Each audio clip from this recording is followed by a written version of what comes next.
사랑과 은혜가 풍성하신 하나님 아버지, 그 은혜를 감사합니다. 오늘도 새벽에 기도의 자리에 우리를 불러주시고 하나님의 말씀 앞에 나오게 하여 주심에 참으로 감사합니다. 오늘 드려진 예배 가운데 하나님 홀로 영광 받아주시고 하나님을 만나고 돌아가는 귀한 은혜의 시간이 되게 인도하여 주옵소서. 또한 하루를 살아갈 힘을 얻게 하여 주시고 하나님의 은혜로 살아내는 우리 상주 서문교회 모든 성도들 되게 인도하여 주옵소서. 날마다 주님의 은혜를 간구하며 나아가는 우리의 삶이 되게 이끌어 주시고 오늘 이 시간도 홀로 영광 받아 주옵소서. 예수 그리스도의 이름으로 기도드립니다. 아멘. 오늘 우리에게 주시는 하나님의 말씀은 시편 147편 1절에서 20절까지 말씀입니다. 시편 147편 1절에서 20절까지 말씀입니다. 한 절씩 교독하시겠습니다. 할렐루야. 우리 하나님을 찬양하는 일이 선함이요 찬송하는 일이 아름답고 마땅하도다.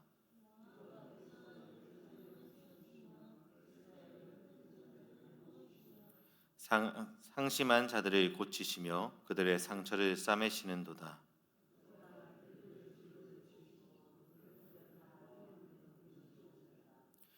우리 주는 위대하시며 능력이 많으시며 그의 지혜가 무궁하시도다.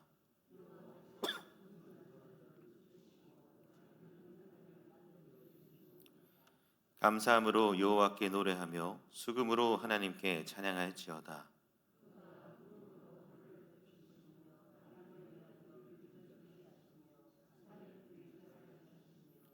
들짐승과 우는 까마귀 새끼에게 먹을 것을 주시는도다.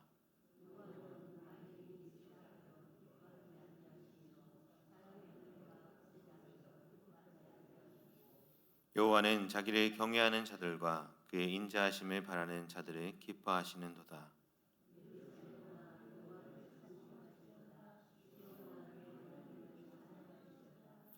그가 내 문빗장을 견고히 하시고 내 가운데 있는 너의 자녀들에게 복을 주셨으며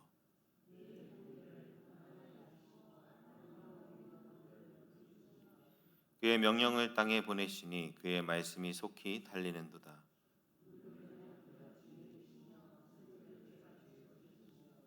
우박을 떡 부스러기 같이 뿌리시나니 누가 능히 그의 추위를 감당하리요.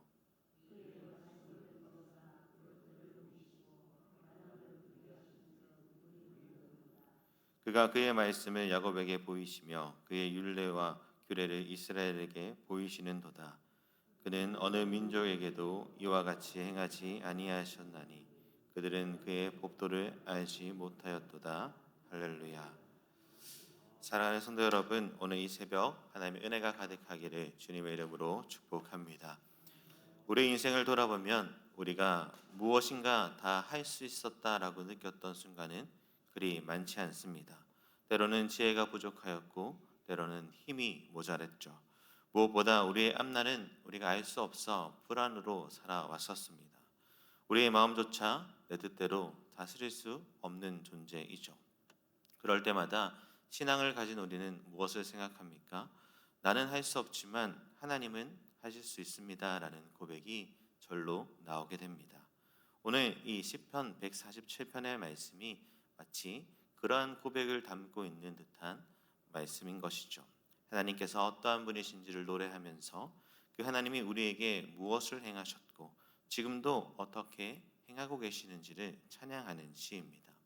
이 시편은 포로에서 돌아온 이스라엘 백성들이 무너진 예루살렘을 일으켜서 드렸던 찬양이었다라고 추측하고 있습니다. 예루살렘 성벽은 회복되었지만 백성들의 삶은 여전히 가난하고 연약했고 앞날은 전혀 불투명했던 그런 상황 가운데 되어진 고백이죠. 그러나 시인은 이런 현실을 바라보는 대신에 하나님을 찬양하라라고 외치고 있습니다. 왜냐하면 하나님은 지금 그 순간에도 일하시는 분이시기 때문입니다. 이 시편의 고백처럼 하나님은 마음이 상한 자를 싸매어 주시고 별들의 이름을 세시고 구름과 비를 주관하시고 땅에 풀이 자라게 하시는 전능하신 하나님이십니다.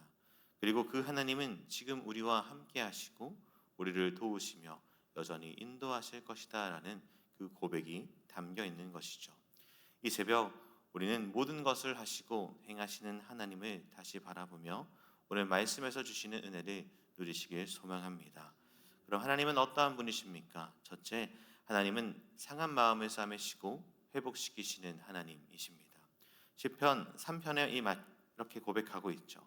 상심한 자들을 고치시며 그들의 상처를 싸매시는도다라고 말입니다. 이 말씀은 단순한 위로의 말씀이 아닙니다.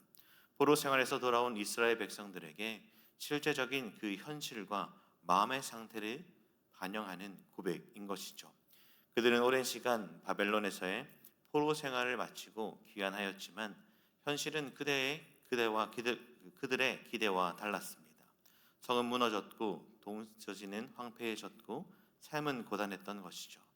겉으로는 회복한 것처럼 돌아온 것처럼 느꼈지만 그들의 내면에는 깊은 상처와 낙심이 가득했다라는 것이죠. 죄의 무게와 실패의 기억이 여전히 남아 있다라는 것입니다. 그런 그들에게 이 시편의 기자는 하나님의 성품을 노래하고 있습니다. 하나님은 상심한 자들을 고치시고 그들의 상처를 싸매신다라고 말입니다. 이 말씀은 오늘 우리에게도 동일하게 적용됩니다. 우리도 살아가면서 많은 상처를 받으며 살아가죠. 믿었던 사람에게 실망을 당할 때가 있고 말 한마디에 마음이 무너졌을 때가 있습니다. 실패와 낙심으로 나는 안 된다라고 고백하면서 자신이 주어진 삶을 살아왔을 수도 있습니다. 그 모든 순간이 우리에게 상처가 되는 것이죠. 그런데 중요한 사실은 하나님은 그러한 우리의 마음을 모른다 하지 않으신다라는 것입니다. 하나님은 우리의 겉모습만이 아니라 우리의 깊은 속에 있는 그 상처까지도 아픔의 그 눈물까지도 아시는 분이시죠. 그리고 그러한 상처를 싸매시는 분이십니다. 싸맨다라는 표현은 그냥 어루만진다라는 정도의 표현이 아닙니다. 상처 부위를 정확한 약을 바르고 붕대로 감싸고 다시 일어날 수 있도록 치료하신다라는 그 말씀이죠. 이 하나님의 싸매심은 우리를 회복시키시는 은혜라는 것입니다. 이것이 우리가 하나님께 나아가야 하는 분명한 이유가 되는 것이죠. 우리 스스로는 어떠한 상처도 회복할 수 없습니다. 상처는 덮는다고 사라지는 것이 아니라 하나님의 그 은혜의 손길, 치료의 손길이 반드시 있어야 회복되는 것이죠. 사랑하는 성도 여러분, 사람들은 그 마음을 몰라줄 수 있어도 하나님은 우리의 모든 마음을 아시고 상처받은 모든 심령을 싸매어 주실 것입니다. 기도하며 나아가는 그 눈물의 기도를 하나님께서 들어주실 것이고 말씀을 붙잡고 살아가는 그 인내를 기억하실 것이며 하나님은 언제나 자신의 치유하심으로 우리를 덮으시는 분이심을 잊지 않고 더욱이 주님을 의지하고 나아가는 저와 여러분들이 되기를 주님의 이름으로 축복합니다. 그리고 하나님은 어떠한 분이십니까? 둘째로 하나님은 광대하신 창조주이며 동시에 세밀하게 우리를 돌보시는 분이십니다. 4절부터 6절의 말씀을 보면 시인은 이렇게 고백합니다. 그가 별들의 수요를 세시고 그것들을 다 이름대로 부르시는도다. 우리 주는 위대하시며 능력이 많으시며 그의 지혜가 무궁하시도다. 여호와께서 겸손한 자들은 붙드시고 악인들은 땅에 엎드려뜨리시는도다 라고 말씀합니다. 이 구절은 하나님이 어떠한 분이신지를 분명하게 보여주고 있습니다. 그분은 광대하시고 무한하신 창조주 하나님이시죠. 하나님은 하늘의 별을 창조하신 분이십니다. 그의 별들의 수요를 세실 뿐만 아니라 그 별들의 이름도 아시는 분이신다라고 하죠. 우리는 깊은 산속이나 빛이 없는 곳에 들어가야 결국 이제 밤하늘의 별을 볼 수 있습니다. 근데 그마저도 우리 눈에는 셀 수 없이 많이 보이죠. 그런데 하나님은 그 수를 정확히 세시는 분이시고 그 별의 이름을 다 아시는 분이십니다. 이것은 하나님의 전지전능하심을 나타내는 것이죠. 하늘의 질서를 유지하시고 우주의 법칙을 주관하시는 분이 바로 우리가 믿는 하나님이십니다. 그러나 그는 단지 크고 위대하신 분만이 아니라 5절과 6절의 말씀처럼 겸손한 자들을 붙드시는 분, 악인들을 낮추시는 분이다 라고 말씀해 주십니다. 하나님은 크신 분이시지만 멀리 계시는 분이 아니다라는 것이죠. 그분은 높이 계시지만 동시에 낮은 우리도 돌보시는 분이시다라는 것입니다. 별들의 수요를 세시는 하나님께서 오늘 우리의 눈물도 보고 계시고 마음의 깊은 신음도 듣고 계시는 분이십니다. 이처럼 하나님은 전지전능하시면서도 인격적으로 우리를 사랑하시는 분이시죠. 그분은 단지 창조자일 뿐만 아니라 하나님은 아버지의 마음으로 우리를 돌보시는 세밀하신 하나님이십니다. 사랑하는 성도 여러분, 우리는 이 하나님을 얼마나 신뢰하며 살아가고 계십니까? 이 땅의 문제들이 아무리 복잡해 보여도, 세상이 혼란스럽고 미래가 불안해 보여도 하나님은 여전히 우주의 주인이시고 우리의 삶을 다스리시는 분이십니다. 우리의 눈에는 인생이 어두워 보일 수 있어도 하나님의 손길은 정확한 그 별들의 이름을 세셨던 것처럼 우리의 삶에서도 빛나고 있음을 꼭 기억해야 합니다. 그러니 오늘도 우리는 이 하나님께 나아가야 하죠. 겸손히 주님 앞에 엎드려야 하고 그 하나님을 붙들며 나아갈 수 있어야 합니다.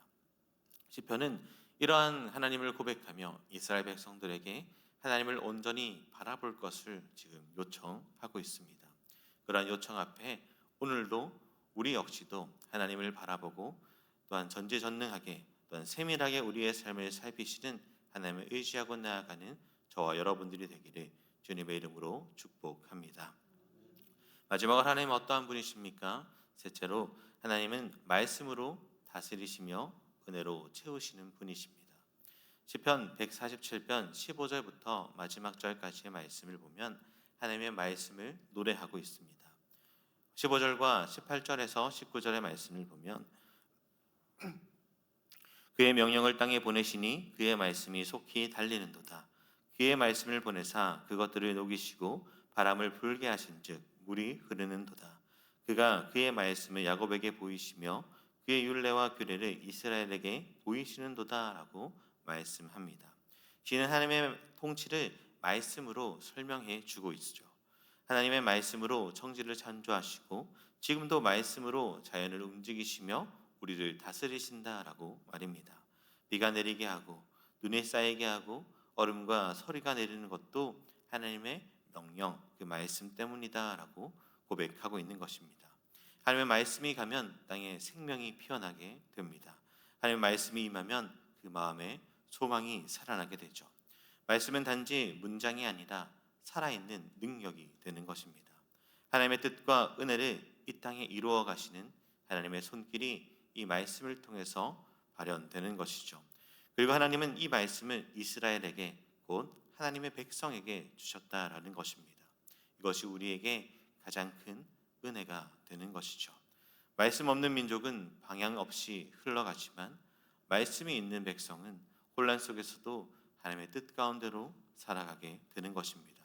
그렇게 시인은 이렇게 고백하죠. 20절의 말씀입니다.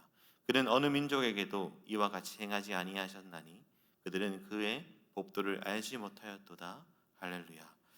성도 여러분, 오늘 이 새벽 우리가 하나님 말씀 앞에 나올 수 있다는 것 자체가 하나님의 은혜임을 기억하시고 우리는 날마다 그 말씀을 듣고 그 말씀 속에서 하나님의 뜻을 분별하며 말씀을 따라 살아가는 존재임을 꼭 잊지 마십시오. 특히 이제 연말을 보내면서 말씀 가운데 우리를 채워가길 소망합니다. 혹시 하나님의 말씀이 내 삶에 멀어지진 않았는지, 말씀 없이 나의 생각과 나의 감정으로 살아오진 않았는지를 돌아보며 다시 우리를 이끄시는 그 말씀으로 나아가시기를 주님의 이름으로 축복합니다. 말씀을 맺겠습니다. 사랑하는 성도 여러분, 시편 147편은 우리에게 이렇게 말씀합니다. 하나님은 모든 것을 행하시고 하시는 분이시다라고 말입니다. 그분은 상한 마음을 싸매시며 우주를 다스리시는 창조주이시고 우리에게 말씀으로 다스려 주시는 은혜를 베푸시는 분이시죠. 이 새벽 우리가 믿고 의지할 분은 오직 하나님밖에 없습니다. 시편이 노래하고 있는 것처럼 하나님의 위대하심을 우리의 삶 가운데서도 고백되어지고 찬양으로 나아가 더욱이 하나님 안에 속해 있는 모든 하나님의 백성들이 되시기를 주님의 이름으로 축복합니다. 기도드리겠습니다.